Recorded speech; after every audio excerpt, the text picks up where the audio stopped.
everybody, I am Jaylene van Zyl, speaking to you from Hong Kong, and I'm proudly South African. Ta-da! So let's see, today I'd like to share with you a lot of the failures that I've lived through in my life to give you some red flags to notice in your own children in order for you to intervene as quickly as you can to help them to be more successful personally in a social sense as well as professionally. So yes, before I tell you my solution or my envisioned solution to this problem, I'd have to sketch a little bit of my life history, even though I've spoken a lot about my history in other videos on this channel as well. This video will be very different. So let's dive right into it. As a child of all ages, I was very confident. I was even brave. I was always climbing on things and trying to get into the swimming pool as a toddler. And later years, I was always running around buildings. Wherever my mum went, I would go off in the building, exploring, finding new places. With my brother, I liked to jump over rooftops. I'm sure that was not allowed. We were always running down the hill, bundu bashing, just jumping over bushes, trying to avoid pitfalls. So yes, basically I was very confident in a physical sense. However, I didn't have that speaking confidence. So I was accepted into groups socially. Some groups, not all groups. It wasn't always easy. But the groups that I moved in at university were much more language intensive and subject heavy. And while I really reveled in complex ideas and debating and these kinds of things, I really didn't appreciate small talk very much. And now you're thinking, who cares? Small talk, right? I think very few people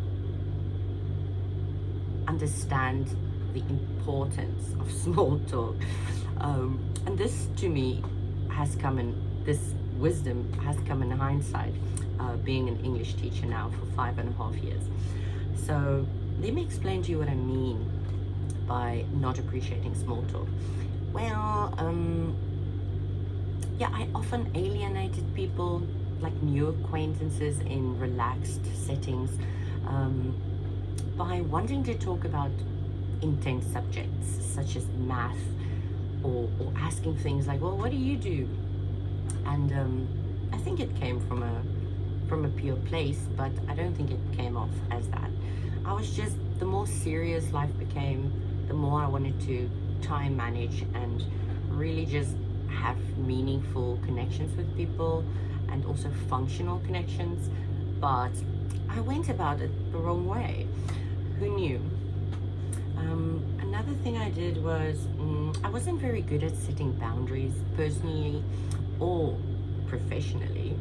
And the other thing was I even forgot people's names regretfully. You know, often when I spoke to friends of friends about everyday stuff, I would just forget their names. And I got a lot of backlash from my friends because of this. And my excuse was always, well, we don't really talk about anything noticeable, so I forgot their names. Yes, that was a bad one. And then what else did I do?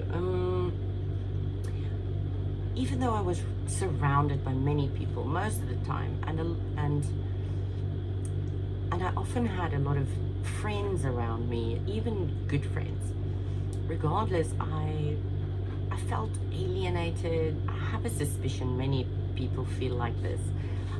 I felt alienated and lonely, and I even got annoyed secretly at my perfectly normal friends who were able to chit chat about everyday stuff and really just engage in small talk.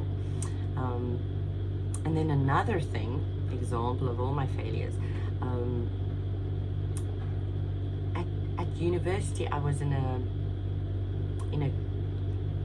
great position. I had all the opportunity in the world to be successful, but in the end I wasn't quite successful. And what I do know is that I struggled to ask general questions, to elicit proper guidance from my leaders. And I also didn't know how to ask for help, to ask for the things that I knew I needed and that I really believed in. I didn't know how to express my doubts and my insecurities and all these things. I think I lived in my head a lot. That's it. Right. Anyway, at the very least, if I did have great communication skills, I would have saved myself a lot of time, close to a decade. So, if you have any questions, please do get in touch. In any case, yes, there might be a lot of reasons why I was like this.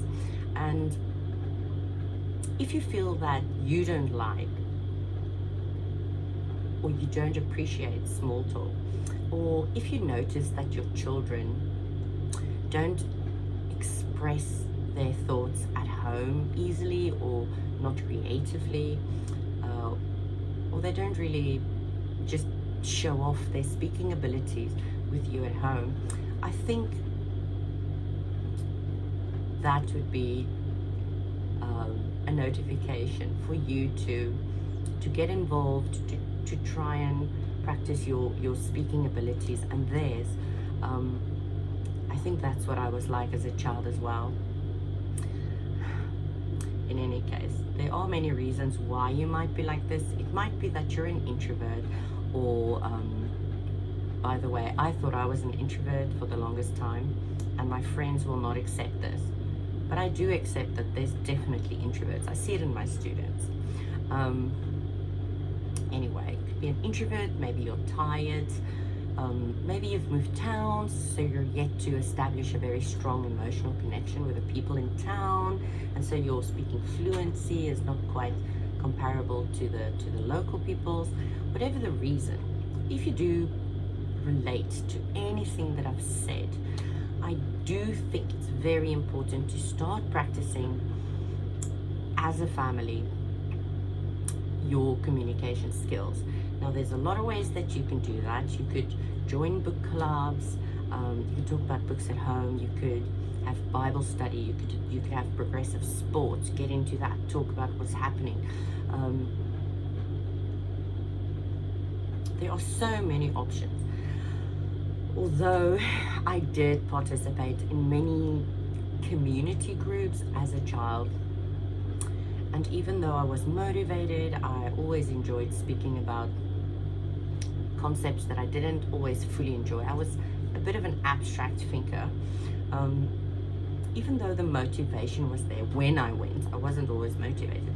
I think I needed a lot more guidance in how to talk. So this is why I've been creating books to really help guide students and the families to practice everyday kind of speaking skills, in order for you to more deeply connect with people around you, people that you actually care about, and therefore to create better success for yourself personally, in social levels, as well as academically. And I'd like to say, schools, having been to a public school, I can speak about that, but I'm not sure about public schools, but International schools, I don't think, would be part of our equation today, because international schools are very speaking intensive, and that's great for a reason. And so I think kids in public schools definitely don't get much speaking practice, and even if they do get a little speaking practice, the practice they do get is not guided, not in the way that TEFL teachers such as myself guide confidence,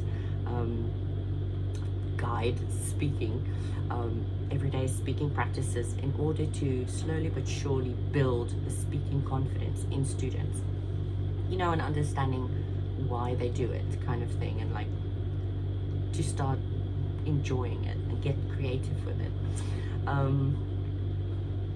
Right, what else would I like to say?